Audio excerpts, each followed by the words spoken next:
minus 20 seconds.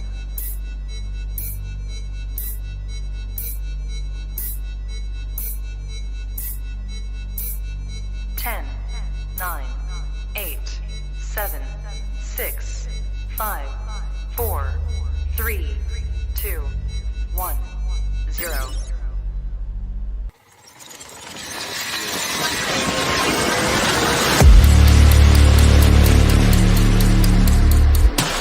To mess with the wrong melon farmers. Thug life. And here we go.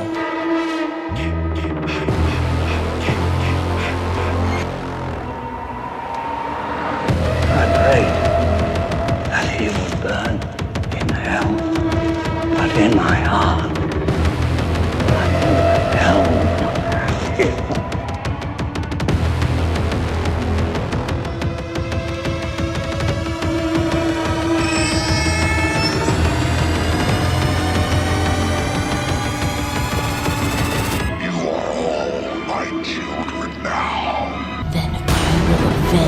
His death. Hello, Cindy. Are you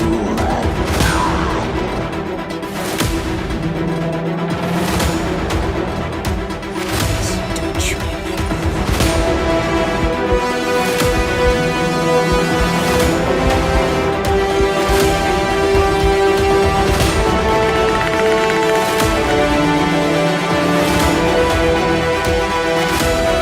The Force will be with you, always.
Wish I had you all alone, just the two of us.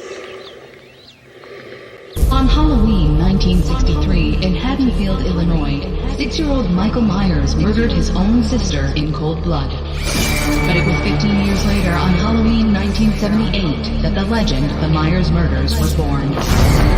Having escaped protective custody, Laurie strode as the sole survivor. What's the boogeyman?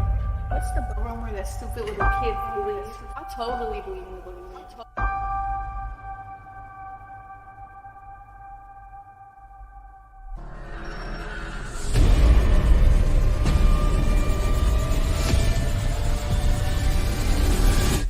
I wish I had you all.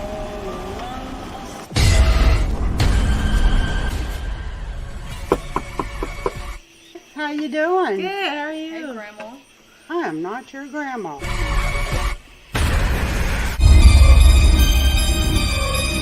Ellie!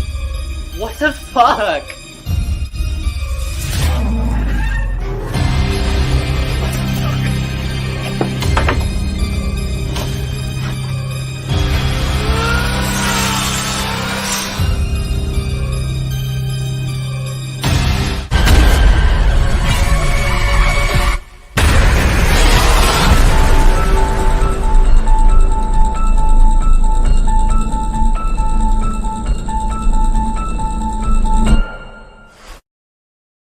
What's up, everybody, and welcome back to Movies and Beyond. Once again, I am Michael, and today's a little impromptu live show due to some of the information I got today that I wanted to share with you good people today.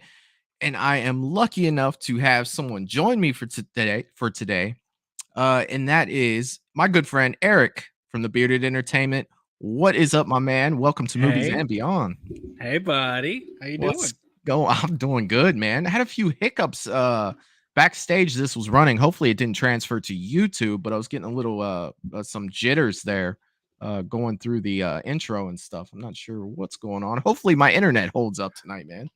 I didn't notice anything, but man, I was certainly intrigued by that trailer for Halloween Lives. Yeah, definitely looking forward to it, man. I definitely keep it on every intro. I want to let as many people know about it as possible. I definitely want to see Brandon's vision, come to life with Halloween Lives, and as many people to see it as possible. But you know how YouTube is, man. It only lasts for so long once the movie comes out before it gets, pushed back.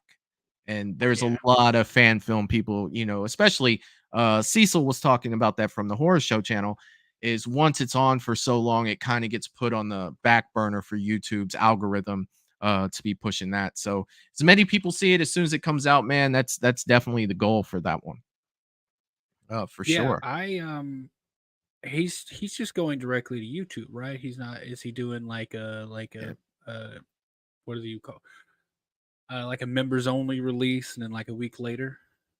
Well, I'm not really sure. I'll have to ask how he's gonna handle that. Once the filming's done and everything, the editing process, it takes freaking forever. Dude, post production is so crazy. Like, Yeah. it's always funny to me because when you shoot movies, and I've been in a few smaller ones, Yeah. you're out there for days, weeks, Yeah. and you're good, and then like it's months after that until a final product comes out. Yeah. Yeah. And I just wasn't used to that. So I remember after the first one I did, it's like a year later. I'm like, did that ever even come out? Like, and I had to hit the guy up, and he's like, oh yeah, dude, we're good. It's almost done. It's funny too because a lot of people who don't understand the process, especially with editing and everything. You get the microphones when you're filming, like you get the sound of the voices, but all the like cabinets opening, the doors opening, the footsteps, the birds that you hear in the background, that's all done post. And You know, ADR, like people, yeah, I mentioned ADR one time, and everyone's like, what's ADR? What are you talking about? I'm like, well, when you record a movie, sometimes the action is louder than the dialogue. yeah, So you got to go back. They bring the actors back in to re-record those lines, and you got to perfectly sync it, bro. It's so yeah, making movies is so technical. You yeah, have to love it yeah. to do it. Like, it's It's a not something lot you of can work. do as a job. Like, it's something you gotta want to do. It's crazy, man. But I Yeah. do love it. It's so nice. It's so fun.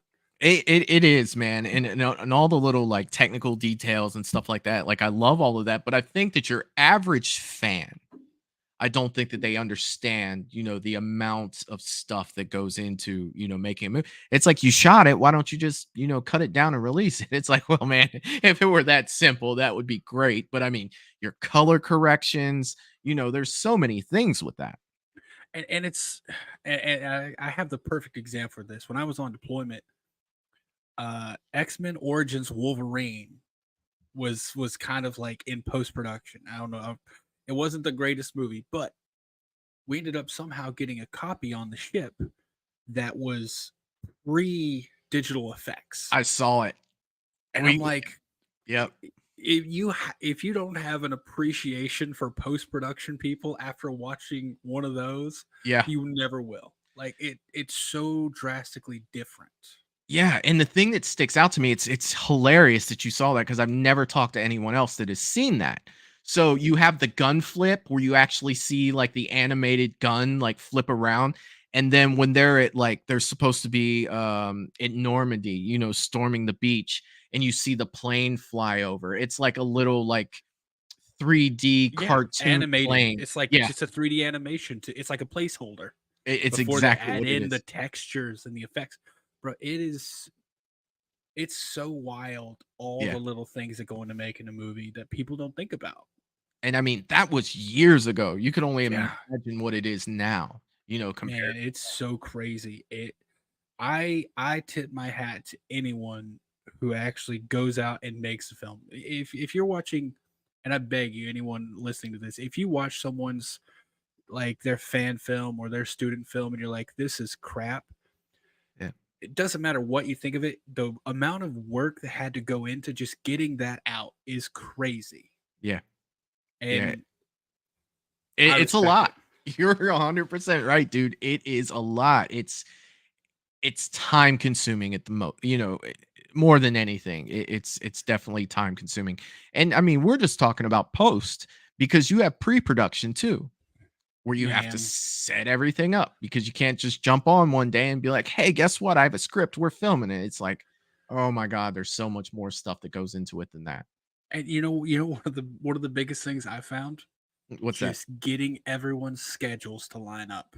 Like saying, I need these actors here on this day. Someone's got to be gone. All right, you got to move that day. And bro, getting the filming schedule down is so. It seems like such a small thing, but it's such a big process. It is.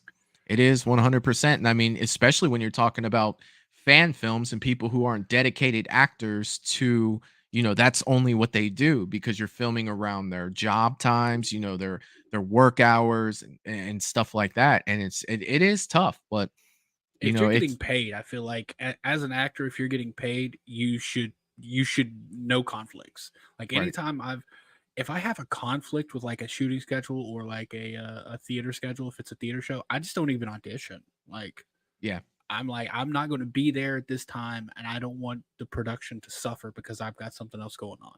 100%, man. Yeah, man, I'm really excited for him. I can't wait to see the film. And this is probably out there, but does he have like a target release date for it? No, not that I'm aware. I mean, no. I'm just gonna say no for right now. Like we he's talked about juggling, some time frames around, but so many things have happened since then. So as of right now, I'm gonna say no. There's really no definitive time to say, hey, this is when this is coming out because it's tough to meet deadlines too as well because once you say, hey, this is coming out this time, now you've created a deadline for yourself. Added stress. I mean, Brandon's lucky. He's a young kid. You know what I mean? He's in his mid-20s. Mid-20s. Yeah, he's got plenty of time. He's got that ability to hold that stress. I'm pushing 50. Like this is borderline. I need this stuff to work out. On my end, it's like I may have a heart attack over this or a stroke. Next thing you know, I'm sitting here like, hey, where are the movies and beyond? You got one side of your face drooping. It was a rough year. Let me tell you guys. It was worth it though. You got, it was worth it. It is, but I will tell you guys this. You're and it's just kind of piggybacking off of what you said, Eric. It is something you have to love to do to make it, to be effective with it and everything. But yeah, man, like that's wow. Let's see who we got in the chat. And real quick before I do, I want to give a shout out to my Patreon members as they always get, the first shout outs. Let me go ahead and throw their names up on the board because they've definitely earned their spot on every live show that we do.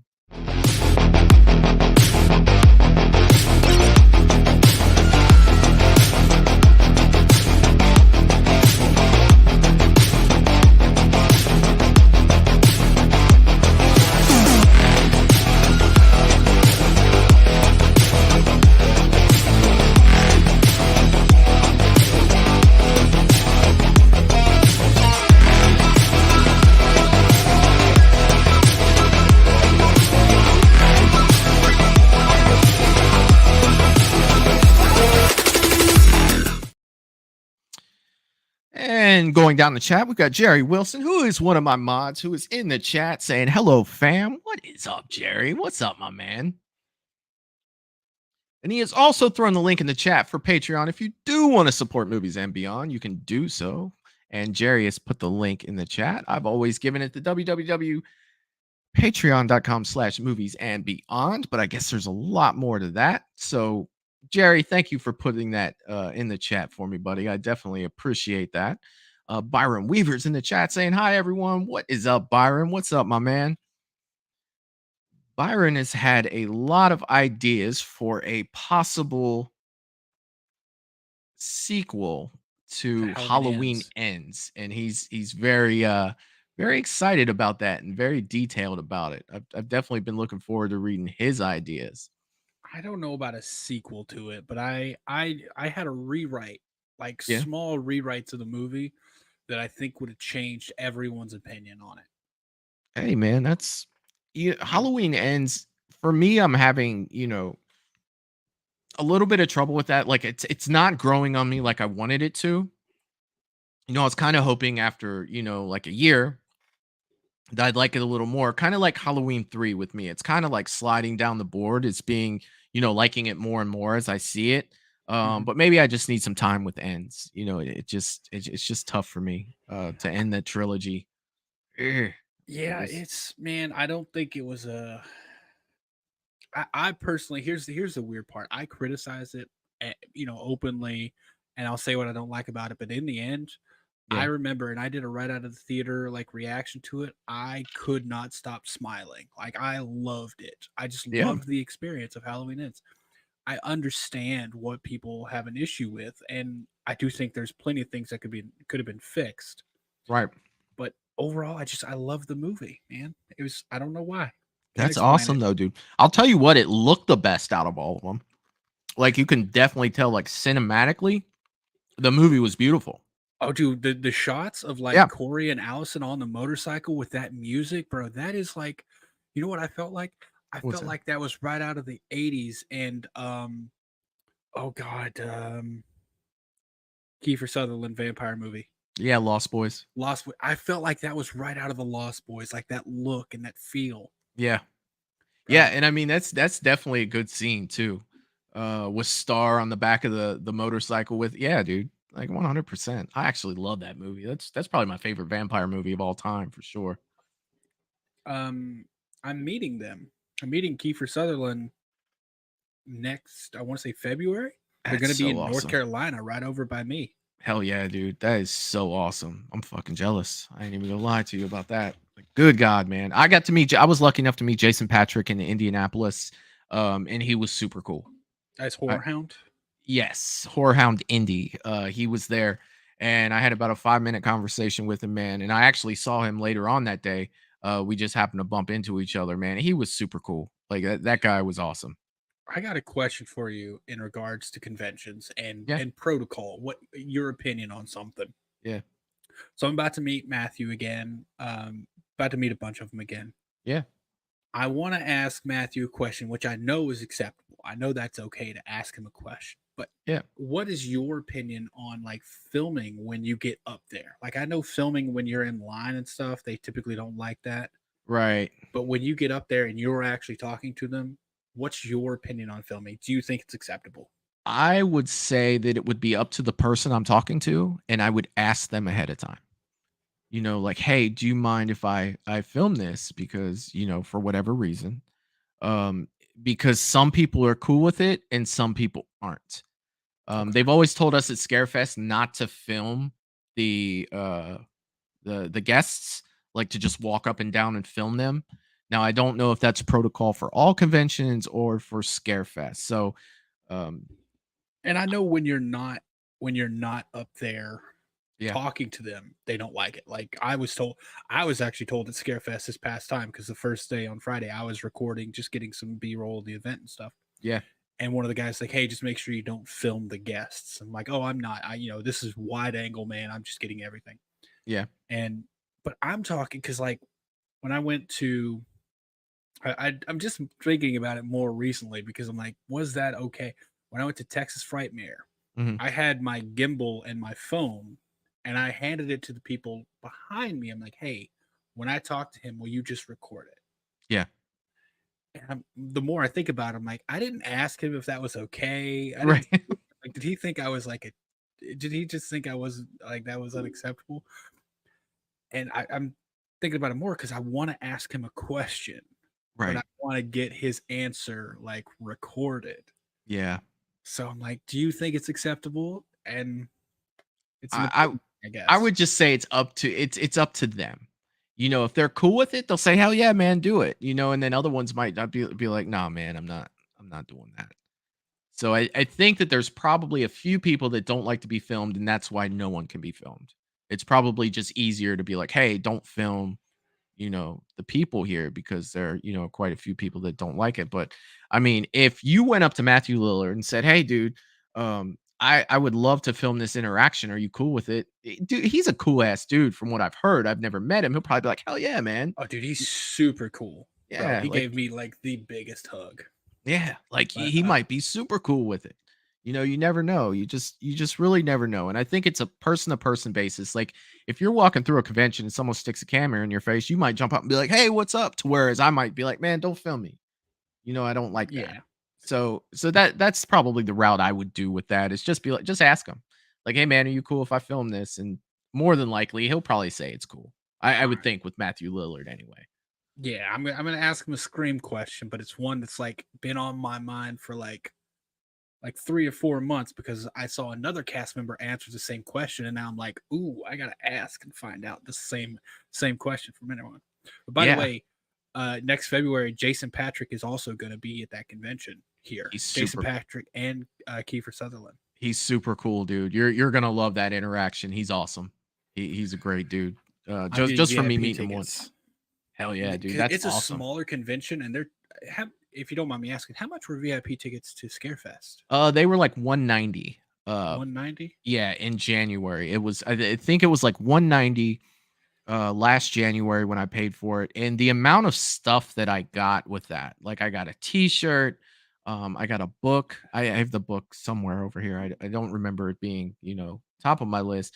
I got a bag, I got 3 posters, I got the Man. early access, the badge, I got Skip like the a lines. Scarefest cozy, I got 3 line skips, and it was just like, man, this was probably the best. Like if I were to get a weekend plus pass there to get the early entry, that's roughly close to $100. So I looked at it as I spent 90 extra dollars. I got a $30 t-shirt.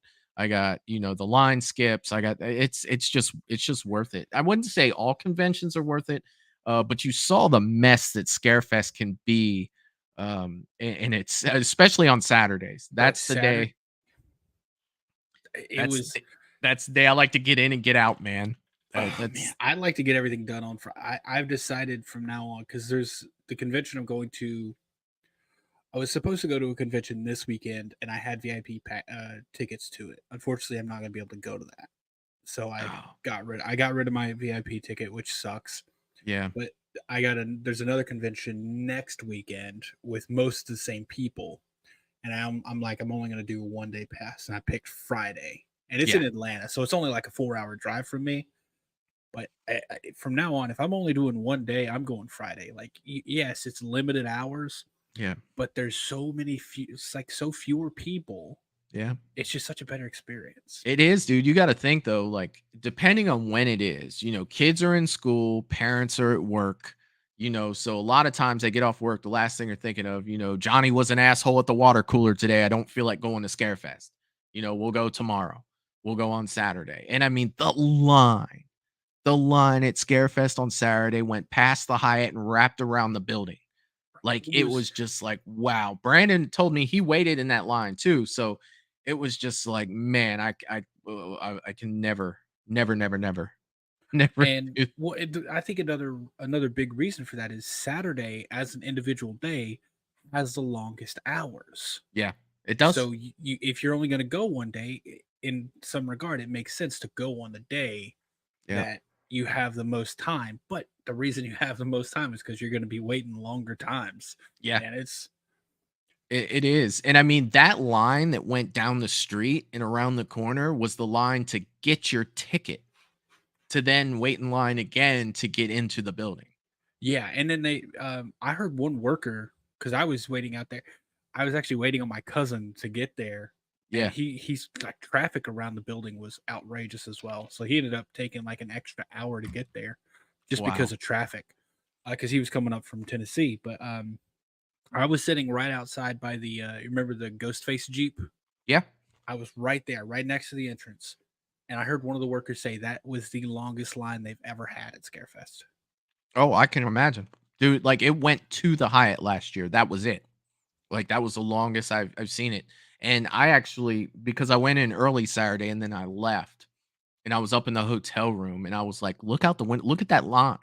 Because we stayed at the Hyatt and looked out and it just went past the Hyatt. And I was just like, man, I am so glad I got down here when I did and got my tickets to where I don't have to deal with that. And that's gonna be, moving forward, that's gonna be standard practice for me for Scarefest, because there's no way that I I've can been do that thinking line. about doing a video of like a convention survival guide Oh of God, like dude. like rules for Yeah. horror conventions. Like, one, you get there Thursday before to get your ticket. If you can get your ticket on Thursday, you get your ticket on Thursday, because then you avoid all those lines. And it's just like little rules, like do Yep. most of your stuff on Friday and Sunday, Yep. avoid Saturday, use Saturday for shopping, Yep. like, because and vendors, because getting through a line to get an autograph on Saturday is Yeah. you're wasting so much more time. You So you're 100% right with that. And the things that I got done Saturday, I got done with the hour early entry. So I got that done. And then when they were like, Gen Pop comes in 5 minutes, I'm just like, let me wrap this up, because I'm done at that point, because they came in like a flood, man. Once 10 I know I was part of that I flood. was just like, oh my God. And when I walked out, I saw the line to get in, not only that line that went around the corner, but the line to get in was all the way down the hallway. And I mean, that was a good size hallway. Like Yeah, it dude, was, it was. Yeah, but so anyways, I've been thinking like make like a general rules and practices for the best time at a horror convention. I think that'd be a cool video to make. hell yeah, man. That would be freaking awesome. Well done, man. Definitely. I do want to say what's up to Val. Val is saying, good evening, gentlemen. Val, I love when Val's here. The general always gets a salute from Movies and Beyond. Also, another one of my mods. What is going on, Val? How are you doing today? Melissa's in the chat also saying, hi, Michael, Eric, Val, and Jerry. What is up, Melissa? What is going on? Let's see. Who else do we have here today? Let's see. Jerry was asking Michael any work, dude. I keep forgetting to reach out to him. He said he wants to come on and talk about Pumpkinhead, and I would love to do that. I definitely need to reach out to him for real. Brian from Pumpkinhead, that was at Scarefest. He played the boy. Yeah, you told me you hung out with him at the one right across from the Hyatt, the bar. Yeah, we did. He was super cool, man, and we saw him at the convention, and bullshitted with him there as well. And we saw him the next night out too. Great dude, man, and definitely fun conversations. And I would love, because I haven't really dove into Pumpkinhead too much on this channel. We've talked a little bit about Pumpkinhead in general, but no one better to jump on, and talk about Pumpkinhead than someone that was in the movie. Like that's freaking awesome. To be honest, man, I don't know of many channels that have jumped into Pumpkinhead. Yeah. Pumpkinhead is kind of a niche thing. It doesn't get the credit it deserves. And even I haven't watched it in a long time. That still to this day, the witch in that movie is still the scariest witch I've ever seen in a freaking movie. Like if I came across her in the woods, I'm just like, all right, I'm out. Like there's no freaking way. Like she was fantastic. Mike's here from Talk to the Mike saying, hey brother, how's it going? What's up, Mike? I need to get with you on Instagram, buddy, and we need to talk about doing some stuff coming up here soon. We need to get together. Both of us have been super busy, man. But my time is freed up just a little bit here. I'll definitely get together with you here soon. Jerry's asking, is anyone going to GalaxyCon next month in Columbus? I will not be making that one, Jerry. I definitely wanted to go. I did find out, and it's non-horror related, that at Cincinnati's Comic-Con in September, before Scarefest, that they had the three main actors from the Clone Wars there. And it broke my heart to see that I missed out on the voice actors for Ahsoka, Anakin, and Obi-Wan. I may have shed a tear, but I would have loved to talk to them. A big Clone Wars fan. This is Star Wars related since you're on the topic, but the convention I'm going to next weekend, Tamora Morrison is going to be there. Oh, that's freaking awesome. So might get a photo with Boba Fett just cause. Yeah, dude. And it's not only Boba Fett. He's Boba Fett. He's Rex from the Clone War. He's every clone. Is he Jango Fett as well? He's Jango Fett as well. Okay. He's the mold of the clone from He's the all the, Mandalorian. yeah. He's the mold of the. I mean, until old Pedro Hey, Pascal comes along. I yeah. mean, he's done a great job with it. Like, let's be honest. He's Hell yeah, man. That's freaking awesome. Jerry's saying William Shatner, Mike Tyson, Anthony Michael Hall will be there. Dude, I would love to get William Shatner to sign a Halloween poster. dude. I would Oh, love to meet Mike Tyson. I have, yeah, that too. dude. Every day that goes on, every new clip I see of Mike Tyson, I just get more and more respect for him. I'm Yeah. so glad that he's at peace now with all the crap that's happened to him. And he obviously isn't a saint, but he's Yeah. grown so much as a human. And like just hearing him talk now is like, I'm glad you're doing well, man. Oh yeah, he started smoking a lot of weed too, so Bro, I'm he sure goes that's through it. He I'm sure goes- that mushrooms mellowed too, him like- mellowed him out just a little bit. Like, hey, Bro, he was on, I think I want to say maybe the Joe Rogan podcast. I don't know. He was on some podcast and they're talking about it. And dude Yeah. just pulls out a baggie of mushrooms and downs like 3 oh, of good them. God. Yeah, And- that oof. It's like you remember not too terribly long ago that guy that messed with him on the plane and ended up Dude, getting out of all the people in the world that you're gonna mess with. he is literally one of the baddest men on the face of the earth, even at his age now. Dude.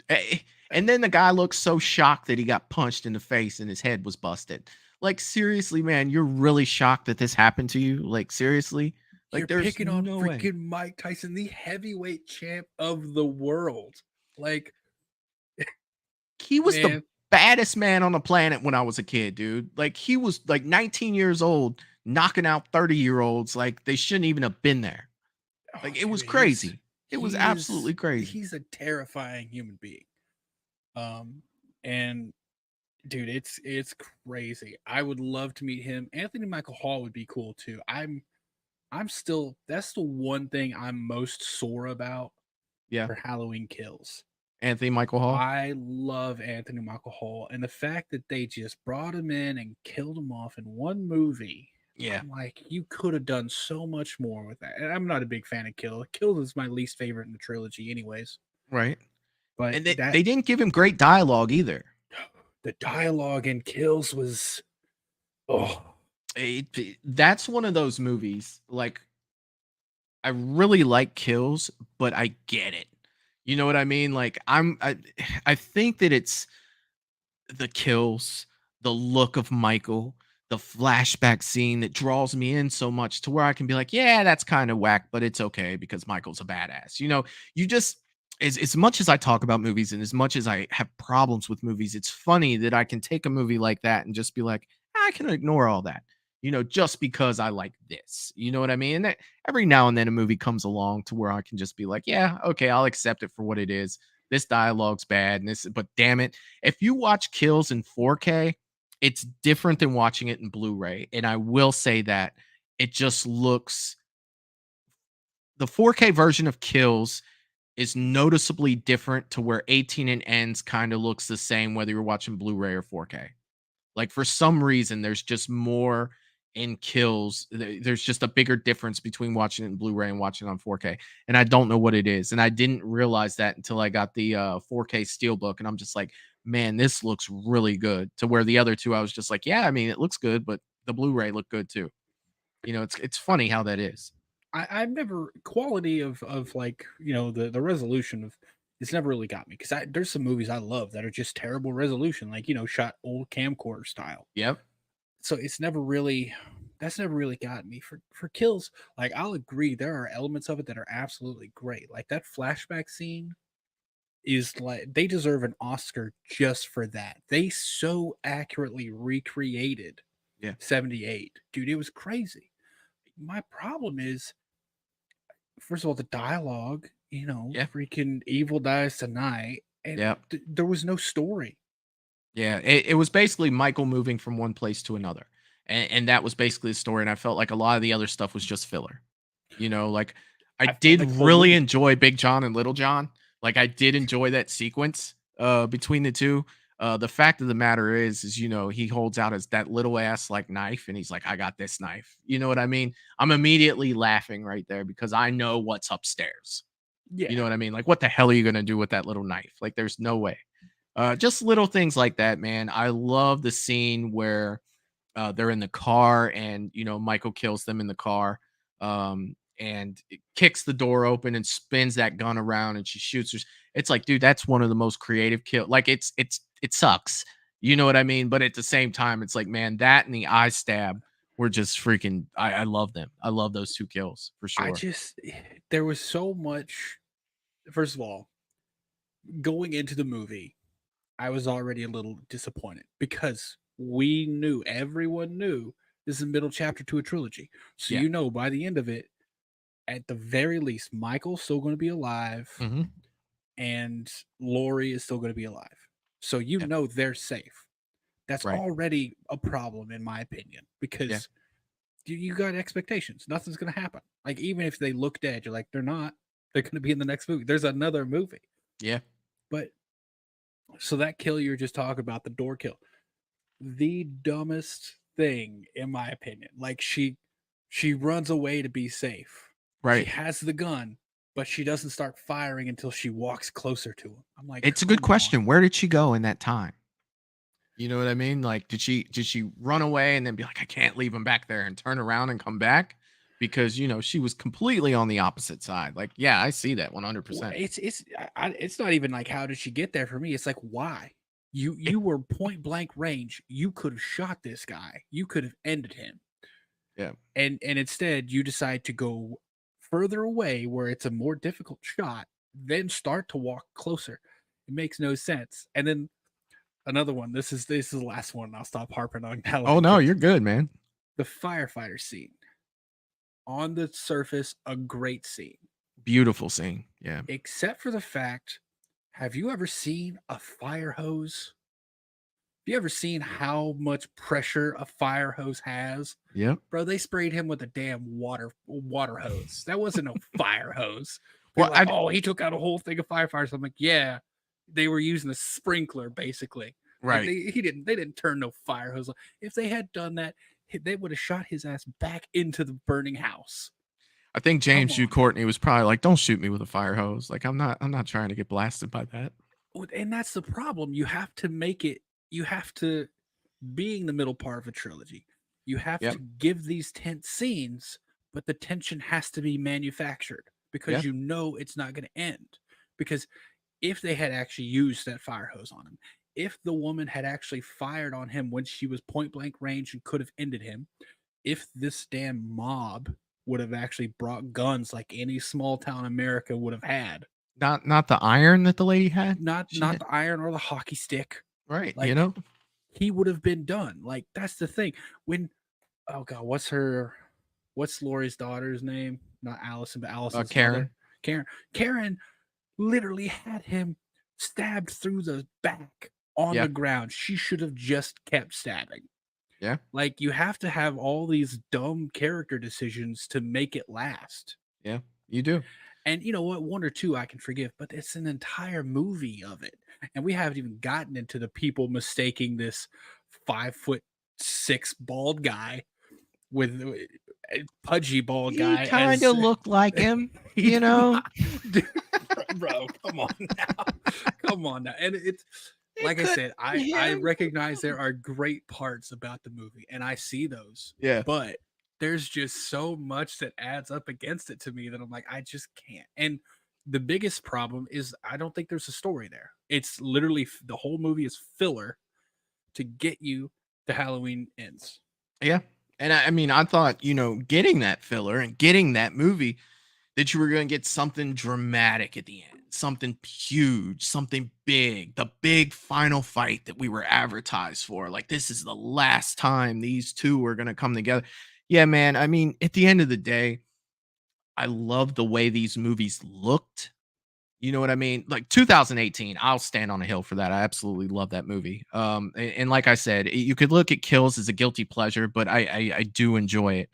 But for the most part, looking at the trilogy as a whole, there are definitely some disappointments there that, you wanted it to be a little better. But we do look at these movies under a microscope that we didn't so much look at the older ones under. They're kind of different, where we're saying, well, that was a long time ago. They didn't.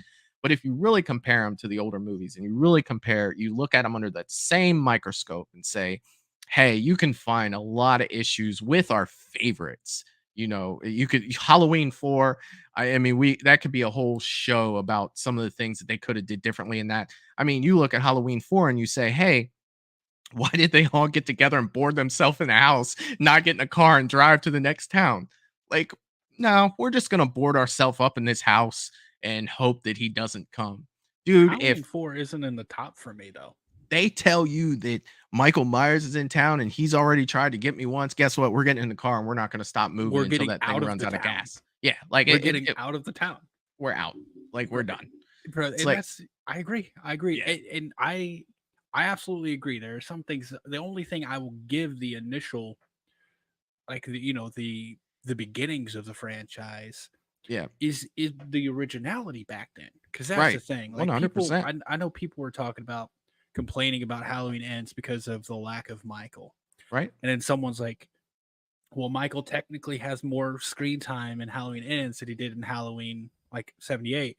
Yeah. And I'm like, yeah, but Halloween 78 was the introduction to the character. Well, Like, not there's only a that, he had reason for that. Loomis. He had the hype man. When Michael wasn't on camera, Loomis was Michael. You know what I mean? Like he was there. He was in it. Now he might not have been on screen, but I mean, you've got Loomis out there shouting his name. The His darkest side, presence the is blackest felt. side. Yeah, dude, 100%. And I'm like, it's not the same. Like with Halloween Ends, Michael is already an established character over what 13 movies? Yeah, that was 12? number 13. That Well, was it's number 12, 13. Yeah, 12 because he wasn't in 3. So True. So he's already an established character in these movies. Like you expect him to have less screen time in the first one because you're just getting to know the character. But yeah. Anyways, a lot of Halloween talk. Hey man, I love Halloween talk. Talk to the mic is saying my filming for my fan film starts on December 1st, dude. I cannot wait. You got to let me know how that goes. Mike is so he's actually doing a fan film. And George Rush St. Pierre is going to be in his fan film. That is GSP is going to be in your fan film? GSP is going to be in his fan film. Yeah, they're close friends, so he's going to be in his fan film. And what kind of fan film? Like what franchise? Well, I'll let Mike talk a little bit about that. I'll let him, talk about his stuff. I don't think I've met you, Mike. This is the first time I don't recognize your name. We haven't talked before. Super cool dude, and definitely been around a lot of stars, and Mike, he's an awesome dude, man. I talk to him a lot on Instagram. Really cool dude. Jerry Wilson is saying, I hear Snoop pays his dude just to roll his joints. I've heard that too. He talked about it on a podcast. I think he pays it's like $50,000 a year. It's not like a week. Like he has someone on retainer who literally that's all he does. He goes to work every day for 8 hours and rolls blunts. What are you gonna do when you grow up? Well, I bet you didn't see that coming. No one did. I bet you didn't see that one coming. No one did.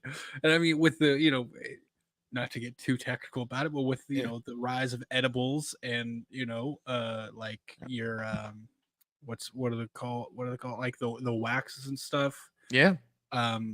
It's kind of crazy that's still a thing. Like, yeah, well, Snoop's an old school guy, man, and he probably likes to keep it old school. 100%. There you go. Talk to the mic is also saying Tyson is humble. I met him when I was on tour with Cheech and Chong a few years back. Dude, I would give anything to be on tour with Cheech and Chong. Like, seriously, like I would just be happy to be on tour with Cheech and Chong, and I'd probably never stop talking about it. Dude, I would never either. You know who introduced it? This is gonna be the weirdest thing. I was actually raised in part by my grandmother and my grandfather. Yeah. My grandmother absolutely loved Cheech and Chong. It was so weird. I remember watching Up in Smoke with her, like just so many times growing up, and Up in Smoke and Nice Dreams. Yeah, bro, it was. We had all of them. Like I was a product of the 70s. So the early 80s is, my first time that I have memories. And my father had all the records. We had the movies. I remember Up in Smoke. I remember a movie called The Corsican Brothers. That was like Sounds familiar. yeah, though it's Cheech and Chong, and if you hit one of them, it hurts the other one. Like, so they had so much fun with that one. It was definitely a blast for sure. Byron is saying, which of the Halloween 4K has the best sound and picture quality? I honestly think that it is Kills. I do like, and I own all of them in 4K. And that's the one that sticks out to me is Halloween Kills. By the Oh, way, but yeah, man. I just looked it up. Snoop Dogg's blunt roller. It's 50,000 a year, and it's a she, and she says she rolls 150 joints a day. Dude, this has got to be sitting somewhere just rolling all day. Well, they got machines now that do it too. Like you literally you got to pick out seeds and stems and cut it up and stuff, but you just sprinkle it in the paper and you like roll the thing. So I don't know, maybe. Although I'm thinking he's old school, like Yeah. the tips in. Yep. I'm thinking he's old school, like I want you to cut open a Grenadier or an Optimo. You know what I mean? Like I want Swisher that. Sweet. Yeah, like I want that old school feel to it. If I wanted machines, I'd just get me a machine. for real. Exactly, but man, I've never got off on flour. I'm always when I did, it was always edibles. I like gummies, man. Pop a gummy on a Friday night, turn on some horror movies, and That's freaking awesome. Let's see. I do want to talk a little bit about some of the news that's been coming out. Let's go ahead and share this from Bloody Disgusting. They came out with this Terrifier 3. Here's the official poster for the next year's holiday slasher. I actually do have a better picture of that for you guys to be able to show it to you if you haven't seen it already. I have it here somewhere in my mix of things. Here it is. So this was the poster that they released for Terrifier 3 next year. As you can see, this is definitely a Christmas movie. And I don't know if anyone was lucky enough to be able to see the trailer. Eric, you got to see the trailer for that? I did get to see the teaser. Well, I mean, it's long, but it's still a teaser. It's definitely a teaser. I was lucky enough to see it too. It all stayed in one area, and spoilers are spoilers. If you haven't seen it by now, it's fine. But you get Art as Santa Claus. Well, he's in a Santa suit. And you have his back is facing the camera, and you get the little girl that comes down to look at the presents. She wakes up in the middle of the night or whatever. She comes down, and it's Art there going through presents instead of Santa Claus, and he's in a Santa suit. So that was definitely something I wasn't expecting, although there was speculation that it was a Christmas movie. But it was done in such Terrifier passion or such Terrifier fashion. Like it was just it was exactly what you would think it would be. I mean, you've got the blood all over at the end, and you've got Art and that smile, dude. He does such a good job playing Art the Clown. And he's such a normal looking guy without the cost. Like he's just the most cool, like normal, average. I'm gonna say this, and I don't mean this in any disrespect. Borderline nerdy looking guy. Yeah, like you would expect him to be taking kids to soccer games on the weekends. Dude, when I hung out with it was at Scarefest after it was, I think it was Saturday night. Went over, I had some dinner and hung out at a bar with Killjoy Jake and Anthony from oh god, I forget the channel name. Anyways, and he was there, and bro was just standing at the bar, like on his phone, like scrolling through. And I'm like, bro, he looks like a dad. Yeah, he literally just looks like a dad. He does. We saw him in Horror Hound in Cincinnati, and he walked by the group of people that we were standing there talking. He just looked like a normal guy, just walking through the. You had to kind of double take, like, oh shit, it's Art the Clown. If you didn't know, like, obviously we're fans, so like we know, we look into these things, but like the average Terrifier fan could probably sit next to that person on a bus and never know it was him. Yeah, I agree 100%. 100%. He does. Let's see what Bloody Disgusting has to say about Terrifier 3. The official poster for Terrifier 3 debuted as theater exclusive offering last week. And this week, we're excited to officially release the high res poster art here on the internet. The poster comes courtesy of Uncle Frank Productions, and you'll find it below. That's the one that I put up there already. From Cineverse and Bloody Disgusting, Damon Leone's hotly anticipated Christmas slasher sequel Terrifier 3 slices into theaters across North America on October 25th, 2024. So, looking at what we're supposed to be getting around that time frame, right? We're supposed to be getting, Crystal Lake's supposed to come out around that time. I really don't think we'll see anything from Halloween yet, even as far as a TV show. It's No. I really don't think so, but we're looking at Terrifier. I think that they're starting to load up for Halloween of next year, man, that we're gonna have we're gonna have a lot to look forward to next year at this point. Maybe, man, and not to get into the strikes too deep, but there's still a strike going on, man. There's still an actor strike, and every day things are getting pushed back more and more. They just pushed back Zendaya's show, Euphoria. They just pushed back it till 2025. That's crazy. And the same thing with Dune. Dune Part 2 was supposed to come out. It's got pushed back, I believe, till 2025. Like We talked about something something last week or on our Sunday show that got pushed back as well. Welcome to Derry. That got pushed back as well. From Max, the It prequel show that was coming out. So yeah, man, like you're right, it can go freaking either way with that. Like that's at least we're getting Terrifier and hopefully we're still getting Crystal Lake. So at least that'll be out there. But to hear about those things coming out, this early, it's good news. But you're right. The strike doesn't look like it's ending anytime soon. No, they was hopeful. They were there yesterday, and then all of a sudden the AMPTP said, "This is how did they phrase it? Our best or new best final offer," I think is how they phrased it. Yeah.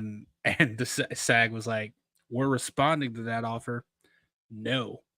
And the big thing is still the AI. Yeah. So, but yeah, man, I don't know. Like, I'm when I heard about this and I saw the trailer coming out, I was curious. Like, how are they doing this with the strikes? Like, Yeah. are the actor like is Lauren Lavera and David Howard are they part of SAG? Because if they're not part of SAG, technically they don't have to follow those rules. I wonder if either that or maybe they filmed it on the heels of Terrifier 2. Or you know what? That's a possibility. They also could have got an exception because, like, I know A24, the entirety of A24 got an exception because they agreed to all of SAG's rules. So anyone working on an A24 film can continue working. Yeah. So that might be it, man. But yeah, when I heard about this, I was genuinely curious. Like, how are they doing this without getting into to trouble with SAG? Yeah. That's crazy. That is crazy. Let's see.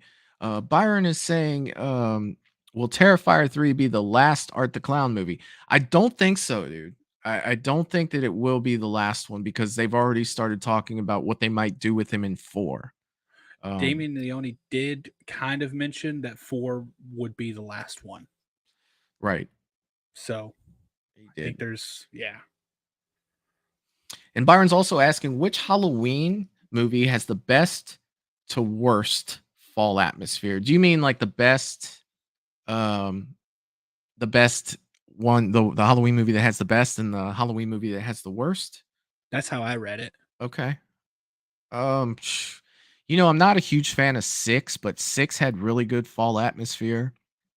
4 had good fall atmosphere. 1, despite the palm trees in the background, if you look closely, had decent fall atmosphere. I think, believe it or not, I think that Ends had good fall atmosphere when you have all the kids trick or treating and everything, especially at the beginning. It's hard to say which had the best.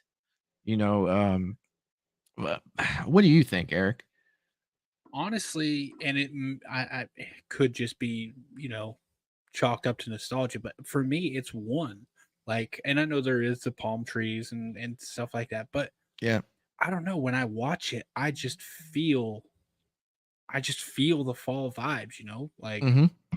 and of course, as weird as it is to say, you got to take the times into account now, because fall back then it probably wouldn't have been as busy as it is today. When I think of like how kind of commercialized Halloween is now, the fall vibes and ends really is there with the trick or treaters and stuff. It just doesn't feel quite the same to me. Like, it doesn't feel like good fall vibes, if that makes sense. The OG pulls the fall vibes all the way through the movie. Mhm. Like constantly throughout the movie. I think 6 does a decent job of that as well. And again, you guys know 6 is not on the top of my list of favorite Halloween movies, but just looking at atmosphere, I always did appreciate, the atmosphere with that movie for sure. I appreciate the mask from that movie. I actually love the curse mask. Yeah, few people love that mask. They really do with that. And I don't know if it's going from being on the heels of 5 to where it's like, oh God, that's better. Yeah. You know what I mean? Than what we had with 5. But there are a lot of big fans, and it's funny with masks because you can talk to 10 different people and they'll tell you that they like 3 different masks than anyone else. And I mean that's one good thing about Halloween. The thing that I don't like about it is the continuity with the mask. It's just like, how can you fall down a hole and come out with a different mask? My dude, that's been my question exactly, because that William Shatner mask, that Captain Kirk mask, has been available ever since the first one was out there. Why didn't they just keep getting those and keep using them? Yeah. Like, even with 2018, I'm like, as much as I love the new masks, I will say, Yeah. peak masks right there, except for I'm partial to Rob Zombie. But anyways, Yeah. I was always like, why don't you just go get the William Shatner mask and follow the guy who made it is on YouTube showing you exactly how he made it. Yeah. You talking about Christopher Nelson? Yeah. Yeah. Oh, no. The guy who made the original one. Oh, okay. Yeah, he is. I have seen that. Yeah, he's got a YouTube video. Like, he takes an out of the box Captain Kirk mask. He's like, this is exactly what I did in the 70s. And I'm like, any one of these productions could have done that. Yeah. It doesn't make sense to pay all that, because it's not cheap to take a face sculpt from scratch, a whole new mask. Like, it's not cheap to do that. Yeah. Why not just do the exact same thing the original did? How about that flashback kills mask though? Bro. If you freaking had loved told it. me that was the original mask, I could have believed you. Yeah. I mean, it's one of my favorite masks for sure. It's definitely near the tops of the list for sure. Oh man. Mayan's in the chat saying hello, everyone. What's up, Hey, Mayan? Glad to have you here. I don't think that Mayan's been here before. But definitely good to have you here for sure. Oh, I've seen her around. I mean, I've seen her in a bunch of other chats from other creators in the community. Yeah, So, I've seen yeah. her as well, but I don't think I've seen her in our chat. And if I have, I do apologize, but it's good to have you here, man. Definitely. Definitely. Speaking of masks, I actually did a stream. This was a long time ago. I might do a new one now, coming soon. But I did a bracket style competition where we took every mask from the Halloween franchise, and I put a poll in the chat, and you pit one against each other, and just worked it down to the favorite mask. And if I remember, I think the winner was 2018 Oh, that's so good. over the original, man. That's so good. I'll tell you what, man. I'm definitely gonna have to go back and find that of you doing that, because that sounds like a fun show. Like, I would love to see what 5 went up against and where that, because 5 to me, like, that's the one that's my least favorite. Now I know it has its fans, and I understand that with it being different and stuff like that. But for me, that's alien always been my mask. least. Yeah, that's always been my least favorite out of all the masks that Michael had. Even as a kid, I noticed it.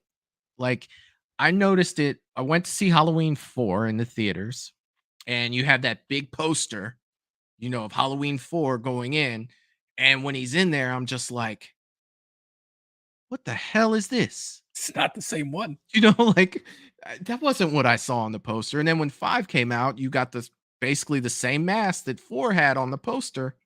And it's like, okay, now we're gonna get it. You know what I mean? But not even close. Like again. I think it's so bad now that if you go to Trick or Treat Studios, I'm pretty sure, and I might be wrong, but I'm pretty sure on Trick or Treat Studios you can buy a Halloween 4 mask and you can buy a Halloween 4 poster mask. You can. I know that for a fact. Yes. 2 separate ones. I'm like, come on now. You can. Yeah, man. The bracket ones are so fun because literally you just get the chat involved and you just go through. There's some bad ones out there, man. Because I think I remember because I had the CGI mask from H2O on there too.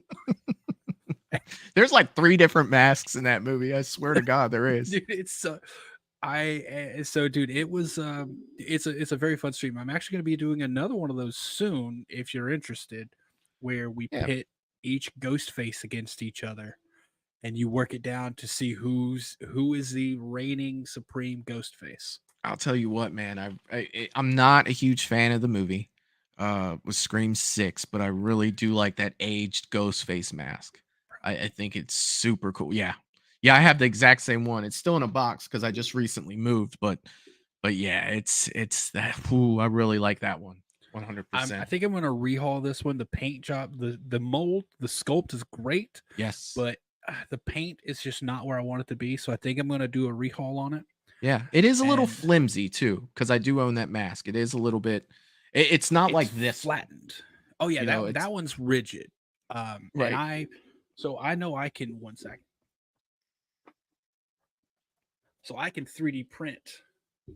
Oh, nice. Blanks and put them in the back to keep their shape. Right. So I think what I'm gonna do is 3D print a blank to go behind it, put a little heat over it with like a hair dryer, and it actually will reshape to the proper shape. Yeah. And just have one of those. But that's super cool. Yeah, I'm gonna do that. And this is the new EU mask, the brand new one that just came out this year. Oh, but anyways, yeah, if you're interested, man, I'm gonna be doing another one.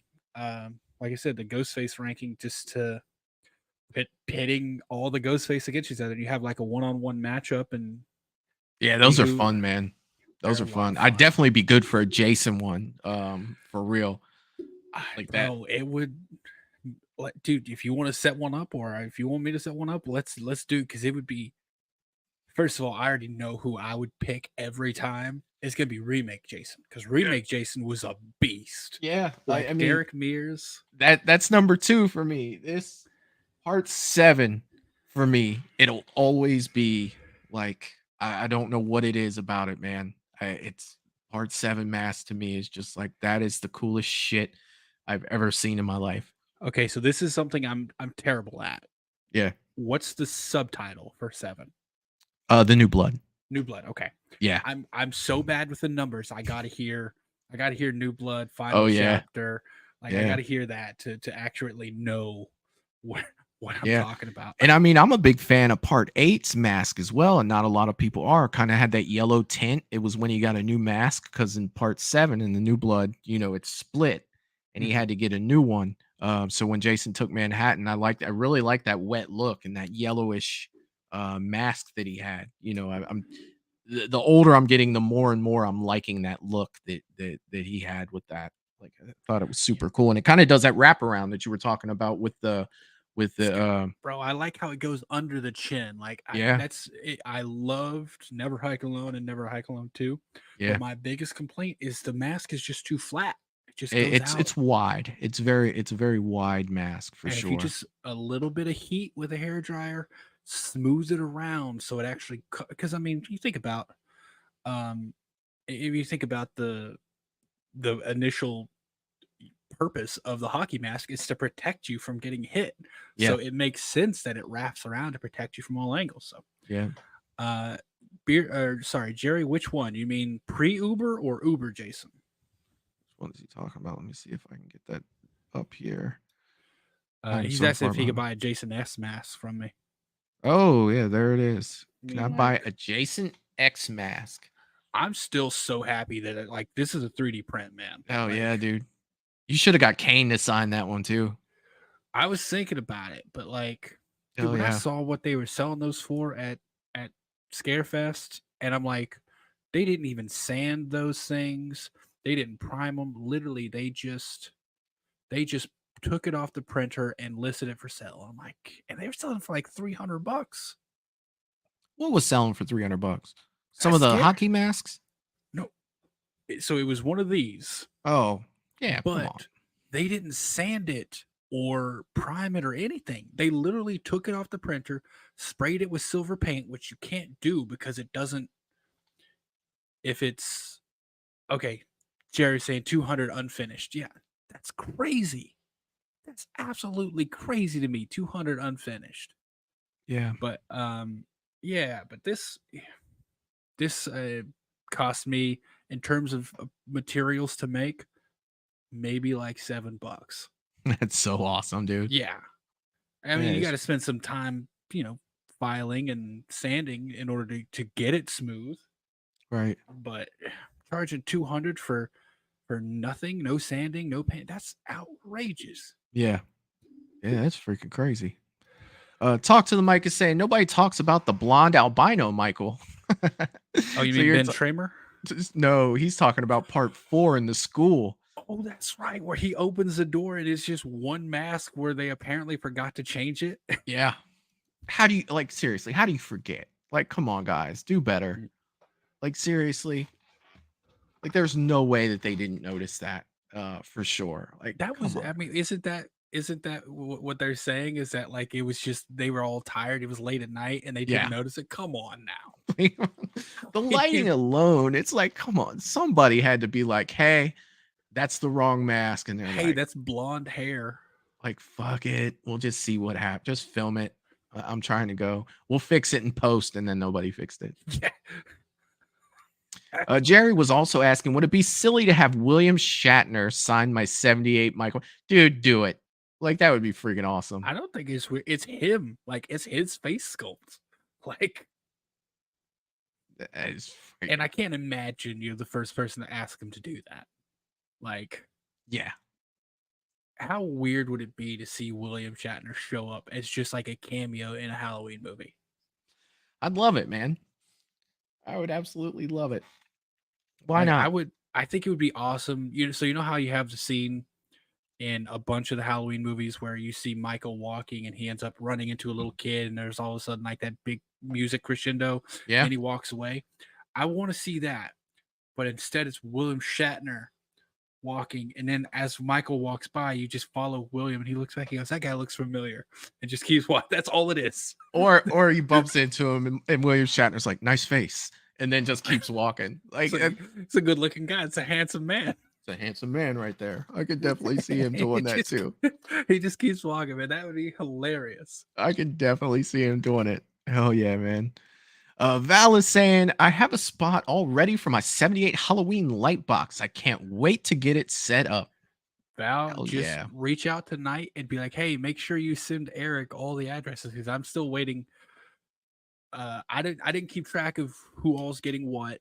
So Knight has a list of who's getting what. He's supposed to be reaching out, getting everyone's address.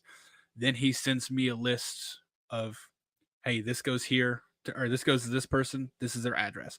And I'd like to make all my runs to the post office at the same time. So just reach out tonight and be like, hey, don't forget to send Eric the list of recipients of everything so he can mail them out. And as soon as I get that, you'll have it. I think did you see that light box, Michael? No, I did not. But Val has talked a little bit about it to me, and I do want to see it for I sure. think I have a maybe. Hold on a second. No, that's the one I got signed. Yeah, that's the one I got signed. I don't know if I know I do have a photo of it. 1 second, but yeah, I made some giveaways, and she won. It's one from a I made it's like a collage of 78. That's freaking and awesome. Here, okay. Let me just make sure I pick the right one because I do see them here. Where you're getting that ready, Jerry said, "Hey Beard, you could send it. You can send Val's to my address. I'll make sure she gets it." I bet you would, Jerry. Bet you will, Jerry. You would. That's the one I gave tonight. And Mayanne is saying, "Jerry lives in my house. I'll send you the address." A couple people trying to get in on that one. Yeah, bro, lithophane are the way to go. Oh, here they are. Okay, so. Oh, let me. Do you use OBS for your streaming? Not to get too technical. I use OBS for some things. Streaming is StreamYard when we do these. Okay. If I make a video, I do use StreamYard or I do use OBS for some things. Yes. Okay, so that's what it looks like powered off. Okay. It's like I said, it's just a collage of. Oh, that's so cool. I had to blow it up on my screen so I could see. Yeah. My face lit up like that. Oh, that's freaking awesome. All right, now here you can already kind of see it coming up, but Yeah. powered on.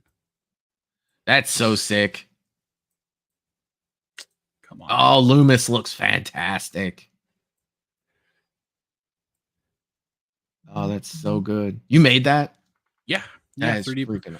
So essentially you take, you just whatever photo you're using, there's a process to convert it to a 3D file. So basically any dark areas are thicker and any lighter areas are thinner. And then you print that off, and then I design a box that's the exact same shape to hold it. Yeah. I put reflective material all through the back of the box, and then put LED strips around the outside edge of the box, and it comes with a remote, and you flip it on, and when the light shines through it, that's what you get. Oh, I want to see that at some point on a Val's Views live stream in the background. It's hers, so it'll be to her soon. So hell yeah, that is freaking awesome. Yeah, there's a lot of people that need that. He said, "Eric, make them and sell them, please." Mayanne is saying. She's saying, "I need one." I have just made the first one that I'm gonna sell. It's going on it's going on my Etsy. I've got an Etsy that I'm getting fully set up and everything. Yeah. And I made the first one I'm going to sell. It's the image of Michael standing in the kitchen or standing in the, I guess, entryway and Halloween Ends. You see that real quick second of him standing full on. Yeah. And the light hitting. So I've got that one. I'm just working on designing the box for it now. Hell yeah. That'll be the first one I'm going to sell. And then I'm going to just kind of because they take the actual image portion takes so long to print because it's got to be such a fine detail to get so that, because if you got to go slow and you got to use a very small layer height so that it gets the highest resolution. Yeah. So it takes my longest one I've printed was like 42 hours. Oh, wow. And that's just the front portion. Like that's just the photo. You still have to print the back and you still got to put the reflective material in it. So like overall it takes about 50 hours of printing time. That's then putting the stuff in there and so it takes a while to make them. I've also got a couple people asking what's the name of the Etsy store? Not putting it out there yet. Okay. It's not live yet just because I haven't got it fully set up. Once it's set up, I'll put a link on my YouTube channel and I'll start linking it in my live streams and stuff. So once it's live, I'll get it out there. That is freaking awesome. Byron Weaver's asking, do you have the Corey Cunningham Scarecrow mask from Halloween Ends? Same goes for Allison's cat mask. I do not have them yet, but I'm 95% sure that Trick or Treat Studios has made them.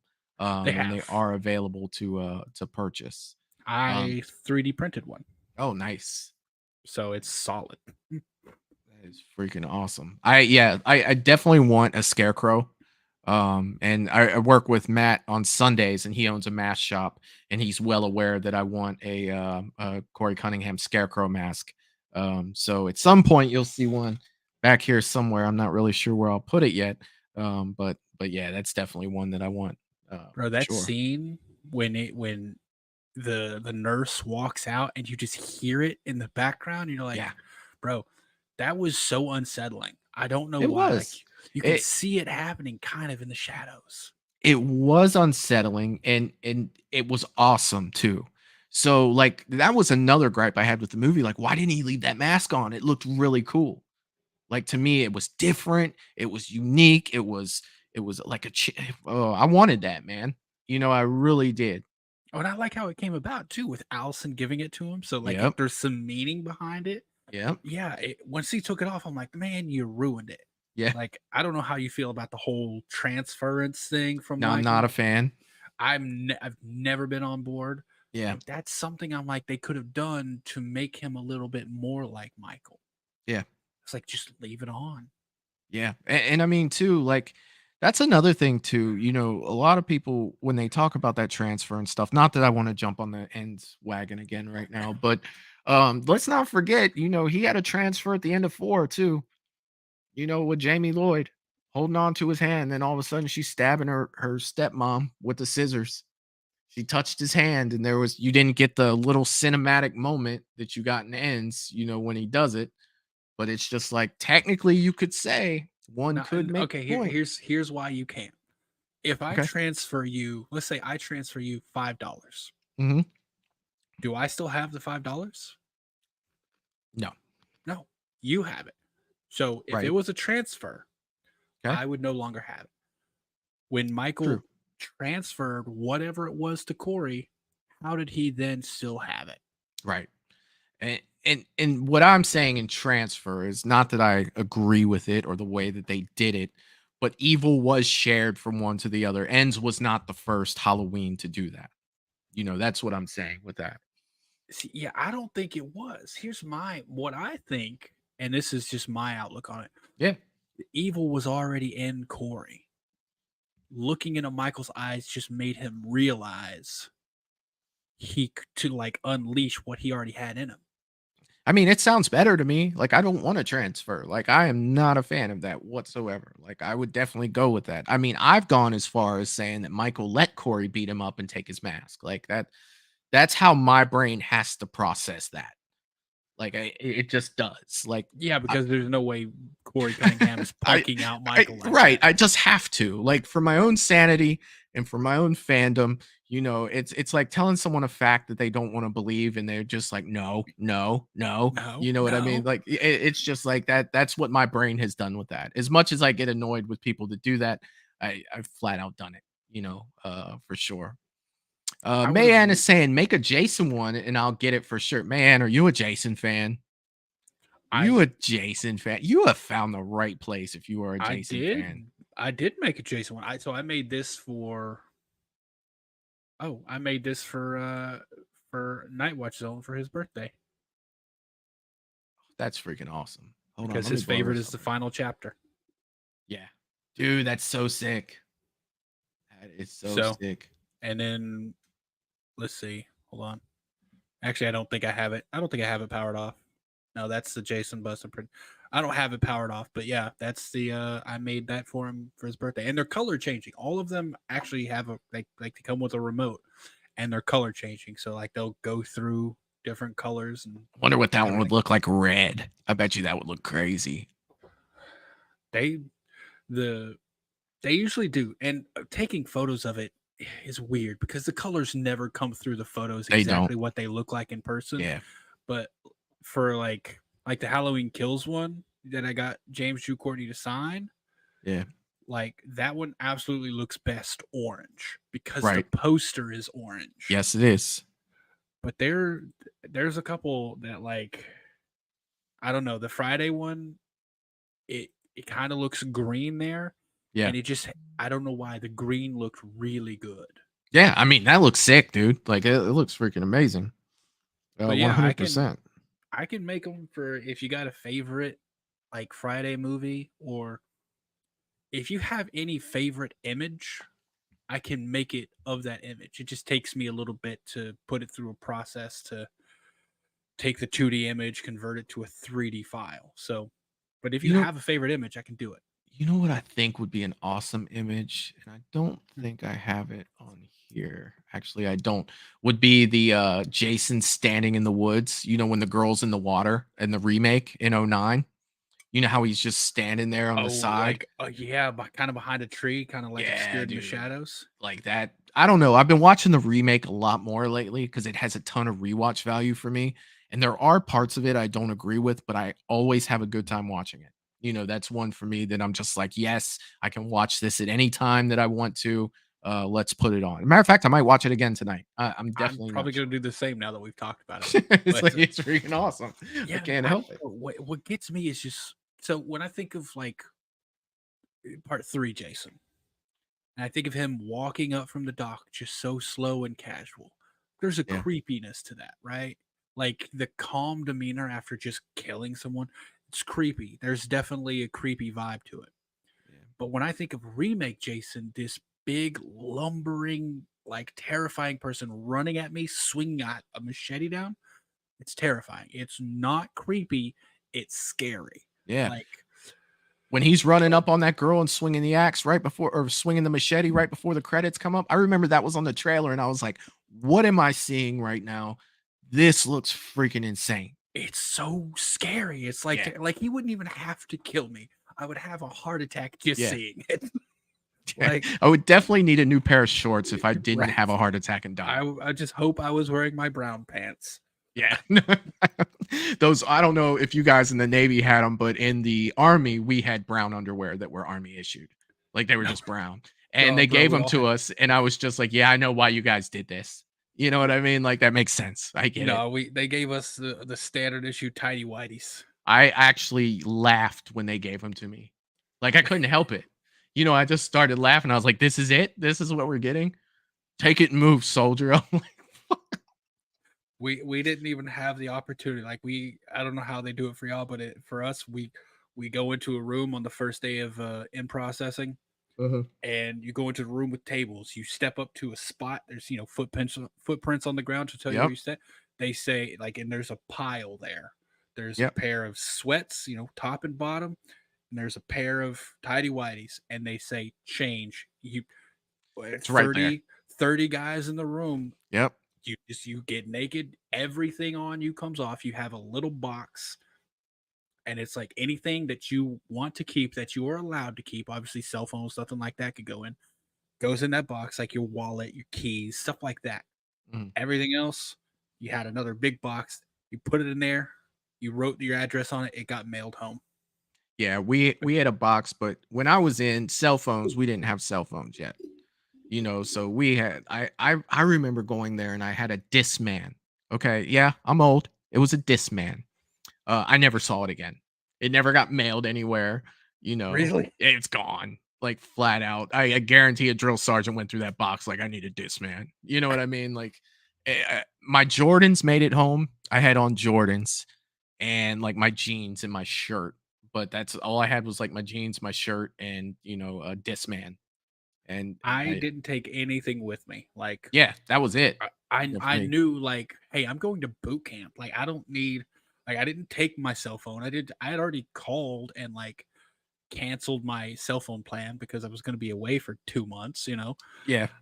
So I literally had my wallet and that's it. But yeah, we got the standard issue tidy whities, and was not a fan of those. Gotta love the military. Gotta love it. Byron is asking, how would you rank the last 3 Halloween movie soundtracks from favorite to least favorite? Ends had such a good soundtrack. They all did to me. Like I liked all the soundtracks for them. I think for me, number 1 would be Halloween 2018 because it was the first time I heard The Shape Hunts Allison. And that resonated with me.